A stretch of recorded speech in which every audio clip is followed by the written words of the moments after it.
Good morning. Good morning. Good morning. So today we are working on our committee bill about existing income tax credits and expanding them. That was part of the governor's budget and H-135. I think it's hanging on other places too.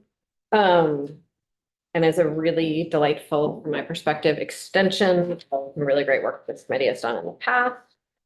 And then we are gonna hang out with the yield bill for a while. I hope everyone has had some nice thinking since Tuesday on that. And then go back into our property classification and assessment work, though anything is possible this time of year. And then on the floor today, Representative Burkhart is reporting a bill. I hope we can all send her, it's her first bill. So hope we can all send her lots of great support on the floor today. And with that, Kirby, you want to join us?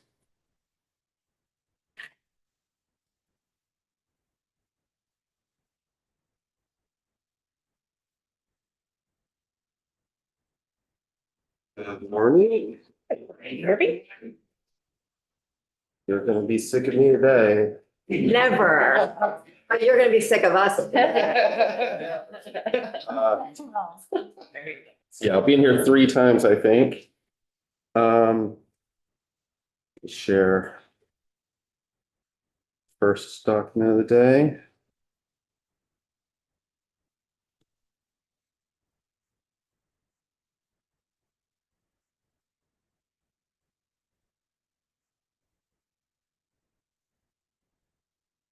Yeah.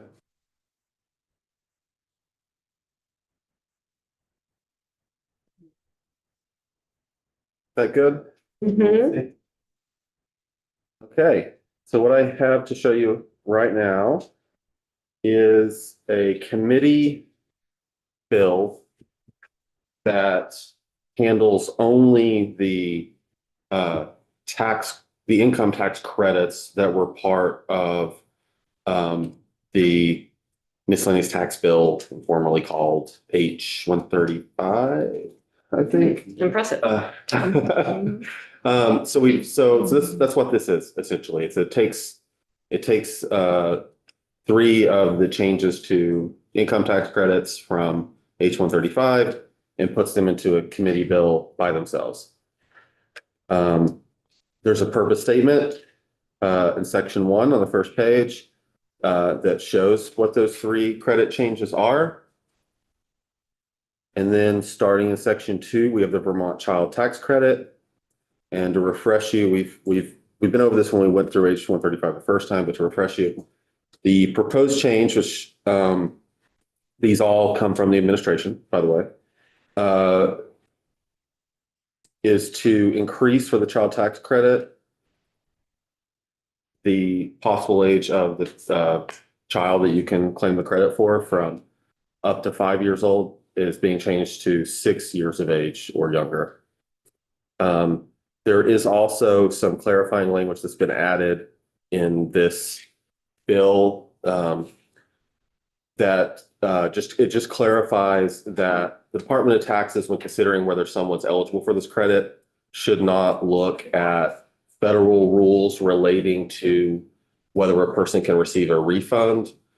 That has to do with, at the federal level, there's just different requirements for a credit like this. And there was concern, I think, from some folks in the state that the way it was written could mean that people who should be eligible under Vermont law are deemed not eligible. From what I've heard from the Department of Taxes, this hasn't happened. This clarifying language is to prevent something from possibly happening or for some interpretation to be made at some point. But they're not denying credits based on federal rules that don't apply. And this is just some language saying, don't apply federal rules that should not be applied here. Section 3 is a change to the earned income tax credit. It's increasing for individuals who do not have qualifying children. they will receive 100% of the EITC. As opposed to under current law, it's 38% for everyone who receives an EITC.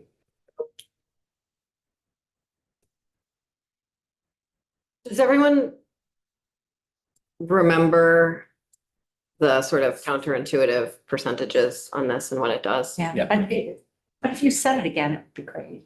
Or maybe can you spend a little more time on this? What's the question specifically? The fact that it's sort of 100% for one category and 38% for another category, and like what does that do in actuality? And maybe it's more a question for Pat, but Yeah, as far as the the amount of money or what this means in that regard, like, yeah, I think Pat would be way better than me. But just this language states that when you're talking about the amount of credit that a person receives, if an individual claims one or more qualifying children, which goes into the calculation from which you receive, you would get 38% of the credit that's granted to the individual at the federal level. If you don't have children, you would receive 100% of what the federal level is giving you. What that means for what people receive, yeah, Pat's better to answer that. so Pat is going to come in later this morning, and there's a document attached to this bill on our webpage that with even like a flow chart. It's just lovely that Pat made us a flow. But basically the folks who qualify for the 38%, it's a much higher credit that they're qualifying for than the folks who qualify for the 100%. So the 100% of the federal credit is still less money than 38% of the federal credit. Does that make sense? No. It's because people in those categories are receiving less at the federal level. So giving them 100% of it is still less than the other category of people who are getting a much larger credit at the federal level. Giving them 38% means more because there's 38% of a much larger number. So 38% of, so for example, and again, Pat will be in here, but these are example numbers. Folks getting the EITC who have children might be eligible for a $500 credit, for a $100 credit. Those folks who are eligible for a $100 credit would get $38 in Vermont because we're just doing a percentage of the federal credit. Folks who don't have children, their eligibility for the EITC would make them more likely to just get $10 federal level. And so 100% of $10, it's still just $10. And so we're maximizing it up to 100% in order to make it more fair between folks who have children and folks who don't have children for the EITC. But it doesn't necessarily mean that folks who don't have children are going to get more in Vermont for the EITC, even though the percentage is higher, because the base the percentage is being applied to is lower. But I should stop trying to be JFO and just wait for Pat to come in. I just don't want to like sort of breeze past this because it feels, when I read the sentence, it feels counterintuitive to me. Does it not have anything to do with the fact that the people with children would get the child tax It credit? is unrelated to the child tax credit. Our child tax credit is not linked to the federal child tax credit amounts. Okay.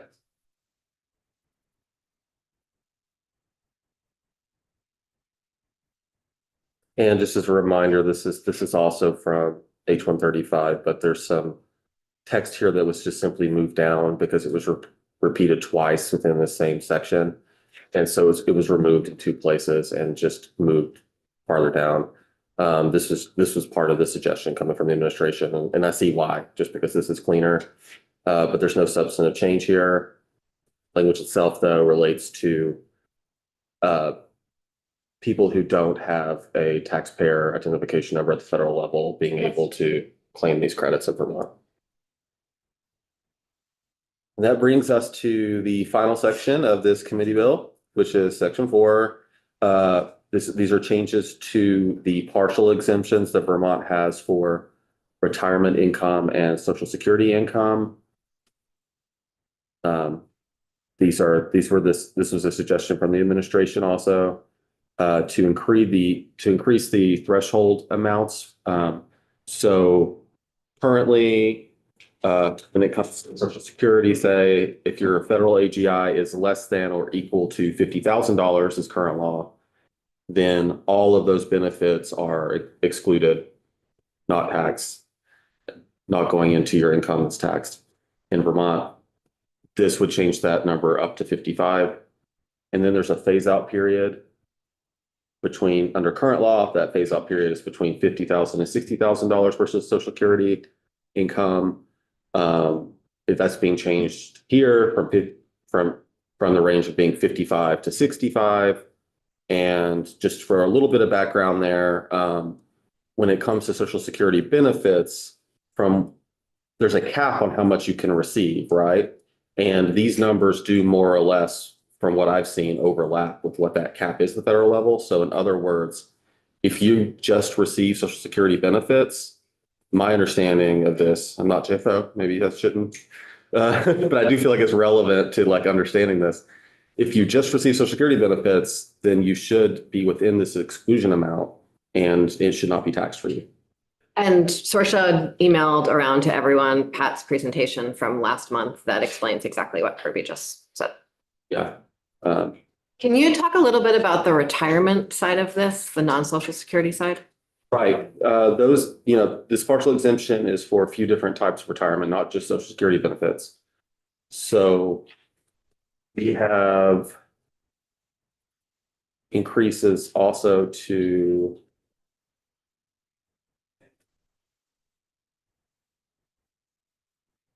that's just different filing status.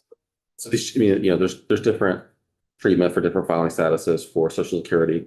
So once we get through Social Security, everything was increased by 5,000, all the thresholds there. There's a subsection on civil service retirement system income, and these are similarly being raised by 5,000 in the same types of places. Just as a footnote, subsection D of this section applies to military pensions, and they are urged to also use the same treatment as sub B here, is what that says. So this is civil service retirement, but also military retirement. And so this is an expansion of an exclusion of income for military pensions. Yes, it's just like. And it's hard to sort of read that there are a lot of strangely confusing things about this quite short bill, actually. Implicit information, I guess. Yeah. Okay. So for all of those also, the thresholds are increasing. So if your federal AGI is less than or equal to current law is 50,000, but this is proposing to change that up to 55,000. If that's all the income you have, again, if it's either military retirement or civil service retirement, and you're just living off of, say, 55,000 from that, then Vermont will be excluding all of it. But if your income it goes beyond that, then there's a phase out between 55 and 65 under this bill. Thank you. Can you remind me, if you have a federal money, the civil service, retirement income, can you also have Social Security income? Yes or no? Like That's as a human? Like as a human coming into your bank? Person has. Okay. Person, I thought that if you had one, you couldn't have the other balance. I mean, I would like to double check that because that seems like something that can have some nuance to it. So I have what I think, but I should be careful and Okay, I'll look that up for you though. all right. I think historically you couldn't and now you can, but Yeah. yeah.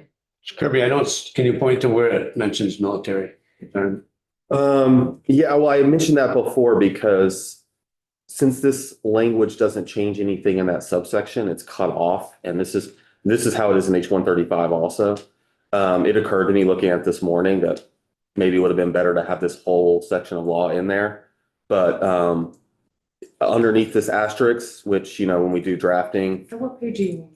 Oh, right now I'm just showing you at the very end, It's the last. page 8. I'm just showing the asterisk there that shows where this section keeps going, but we don't make changes to it, so we don't include it in the bill In this kind. to keep things shorter. But if you want, I can pull up the statute and show you subsection D. No, it's not spelled out here Yeah. specifically.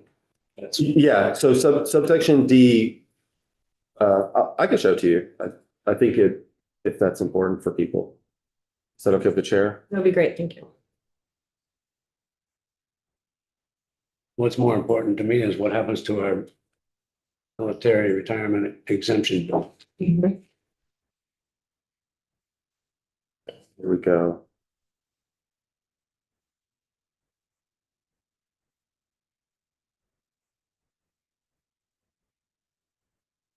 The right one there? It did. So I have more than one law pulled up. Just to show you that this is the section of law that we are editing, and that section of the bill we were just looking at, it's 30E. And you see how we had made changes to these numbers for Social Security benefits. Just showing you it's the same. This is what it looks like online. There's the civil service retirement. And then some of these other contributory retirement systems, earnings not covered by Social Security. So Vermont allows some stuff there.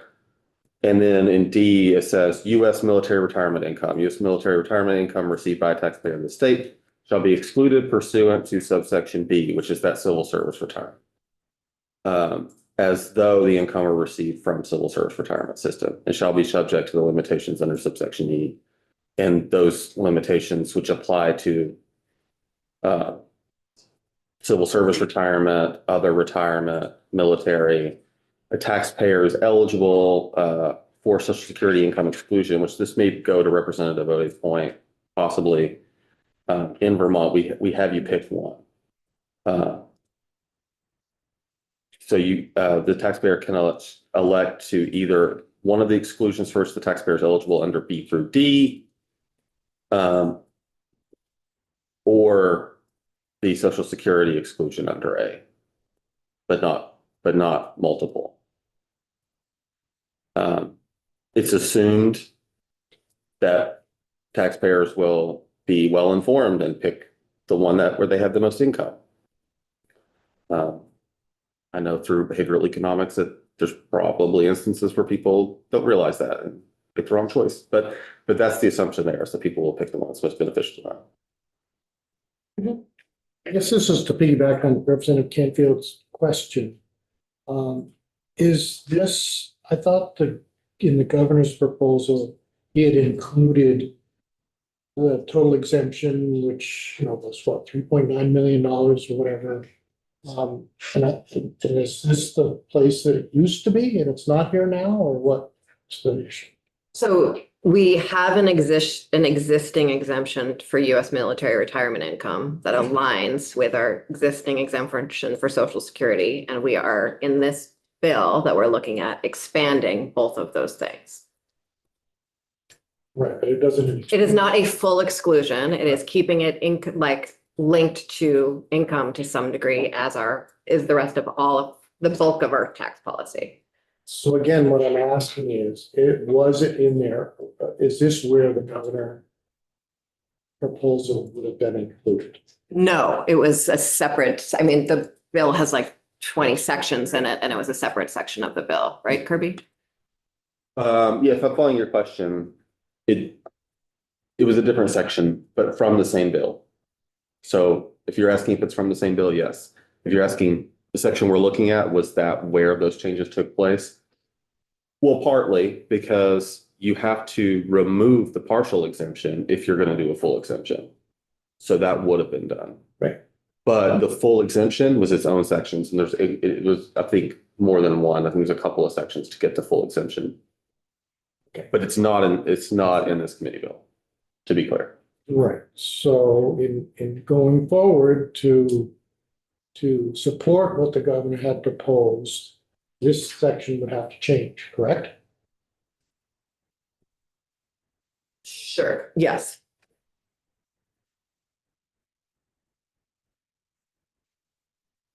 Oh, Hmm. are we going to consider that bill, which offered the full exemption of military pension? I don't think we're going to consider that bill before crossover. We have this partial exemption that's being expanded and the Senate is ready to receive this.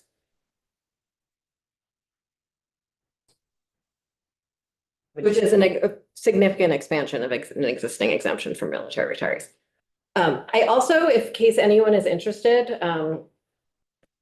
have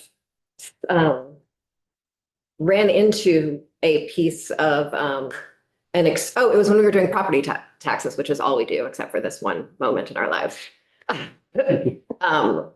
Remember that we have that property tax exemption for veterans, which made me wonder all the other places in statute we might have exemptions for veterans. And I asked someone on legislative council to put together, to start looking for a list for me. And so if anyone's interested, I can send around a list of, I think about 50 other places in statute. We have exemptions from fees and taxation for veterans, which I was surprised about. They're scattered so thoroughly throughout statute that I don't think any of us have ever been able to look at them inclusively. A lot of them are with the DMV and stuff. In regards to that, Bill, my understanding is that $10,000 exemption currently has been there for a long time. Mhm. A lot of people would like to see that increase, Mhm. because again, our towns kick in 30,000 Mhm. generally. So it's a $40,000 exemption for property taxes. But again, it's just another example of not moving very much on the initial state exemption of 10,000. And we could talk about that in the context of property taxes. I didn't realize that how much municipalities kick in on it. That's interesting. I didn't know. So I, for one, would like to see that list of 50 Okay. places where it's in the statutes already. That would be really helpful. I've been frustrated too because they're so scattered. Mhm. I know there are some, I didn't realize there were that many, so I'm happy. But so is that $10,000 dollar exemption in this piece of statute we have in front of us? No. I think that they were referencing the property tax exemption for veterans. Okay, so is there anything for income in this section right here we're doing for veterans? Yes, What line is it on? it was what we were just looking, it's basically, if you want to look, if you're looking at just the bill Yes, to understand it, what, draft 1.4? yeah, page 6, line 7, where it says civil service retirement system income, Yes. all of that subsection B also applies to military retirement. So you can read that to see how military retirement is treated. I want to thank you for that question, Carolyn. Appreciate it. Representative Brown again. I'm going to have us move to where we were starting to all have a conversation amongst ourselves. I appreciate you going back to Kirby with your question. Let's try to keep our questions with Kirby for now, and then we can have a discussion later. Well, I just think it could help everybody if you could tell a story about a person who's been serving and has a military retirement. And then, Mhm. let's say they retire at age 45. And then what exemption do they get? And then when they get to be 65 or whatever, whenever they want to start taking social security, then what the Okay. choice is, so we can see what's happening here. I can do my best to answer that. And I hopefully will get it all correct. My sister, her husband, defused bombs in the military. He's the bomb squad. And it's a true story. Oh, it's They do scary. not live in Vermont, but they live in Tennessee. But. And that's because Tennessee. your family's Just from no down there. suspect. It's not like they moved there because the preference. Yeah, my sister lives where we grew up. Thank you. Lives where we grew up. For the record. So yeah, so the way the story is going is I decided to go to Tennessee because there's no income tax. And no, I'm just kidding. So I'm kidding, but so these are real people, sure. And he retired to a similar age to what you're talking about. I think he was maybe 50.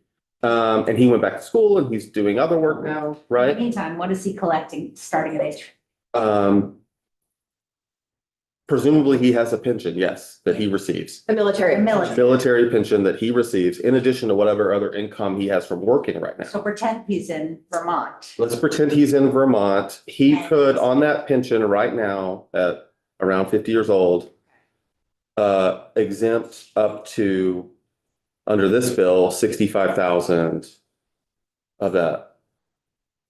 Or it will, but really it's like up to 55 and it starts phasing out. Wait a minute. He's not getting 65,000 exemption. Is that what you said? The 10,000. Hmm? He's gonna get 10,000 of the 65. Exempted. Yeah, okay. Let's just go through this language. If the HEI of the taxpayer is less than or equal to 55,000, the first 10,000 of income received shall be excluded. Okay, and thank you for that, because I was conflating it with the Social Security treatment. Sorry about that. Okay, right.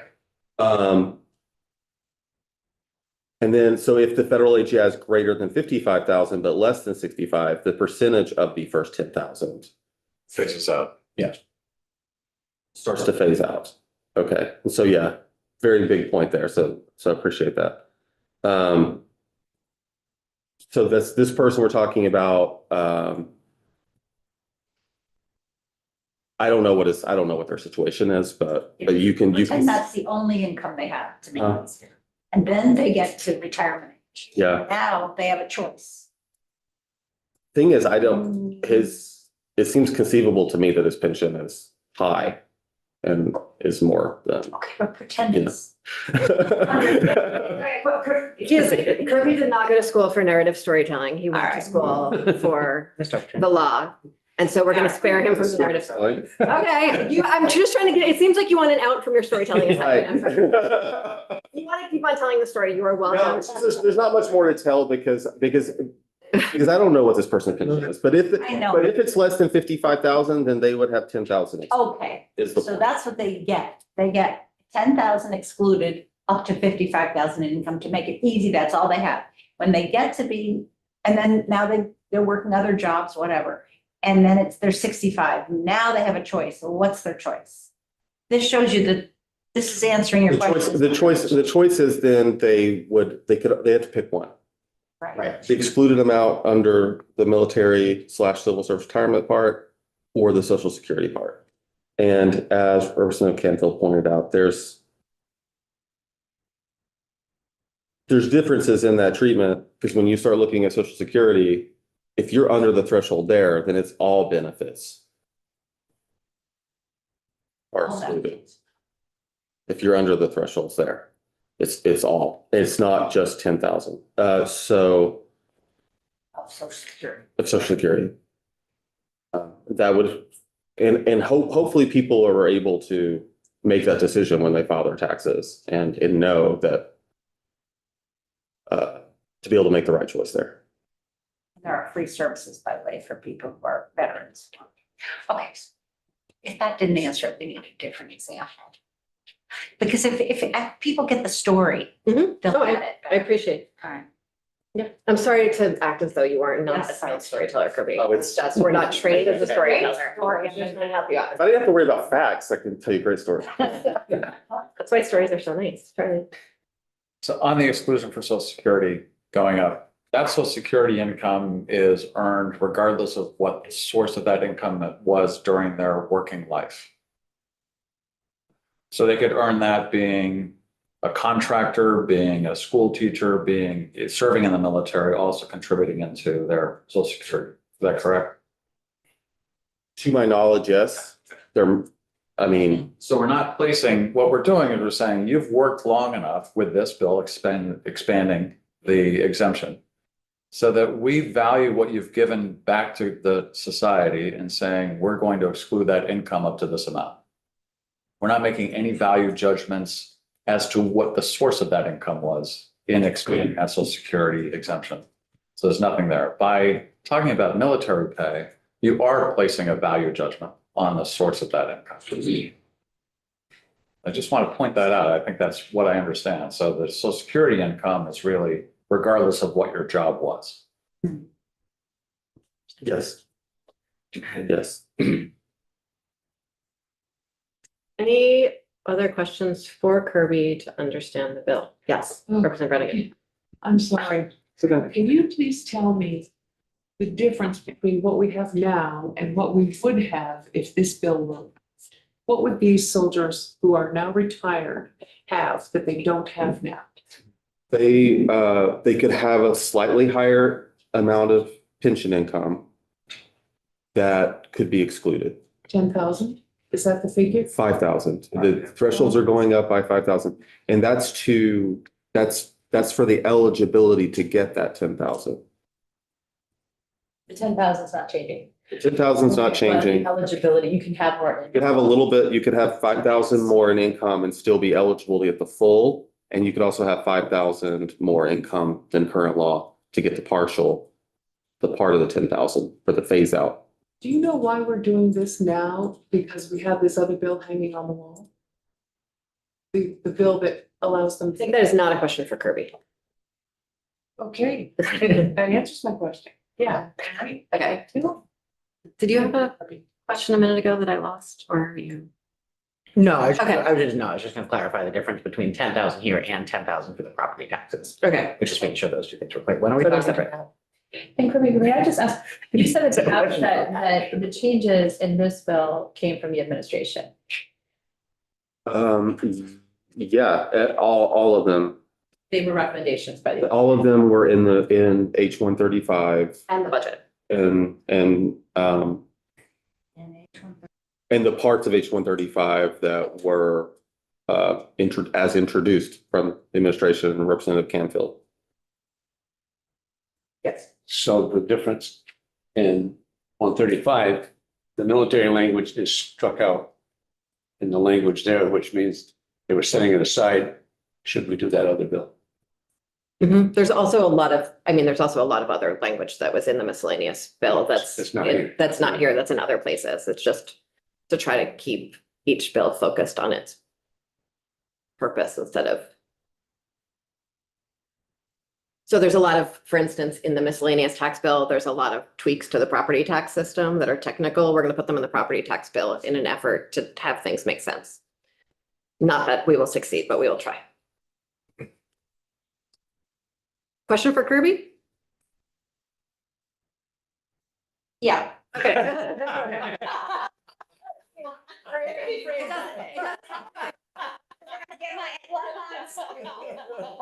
I just want to excuse him once we're done with him. Okay. I just want to clarify that what Bill is referring to, 137 or whatever, the bill that was proposed to exempt all military pension income from taxation is not part of this.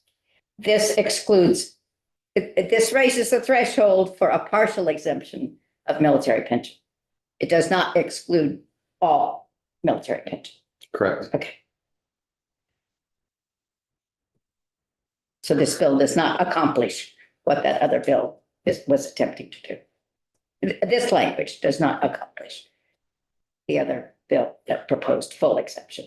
Yeah, and I think you understand this, but these things also were trying to be accomplished. It's just when it comes to military retirement, it's different. But for all those other retirement systems, the administration did want to see those Yes, yes, changes. yes, yes. The military or the administration also supported the other. Right. Any other questions for Kirby? Thank you, Kirby. We still don't have Pat because he's stuck somewhere else. And so let's take a break while we wait for Pat, because I want everyone to fully, I feel like my explaining math out loud is not as helpful as Pat sitting there with a diagram for everyone. And so I think it would be helpful for us all to fully understand this before we go any further. So we're going to take a break and pay attention.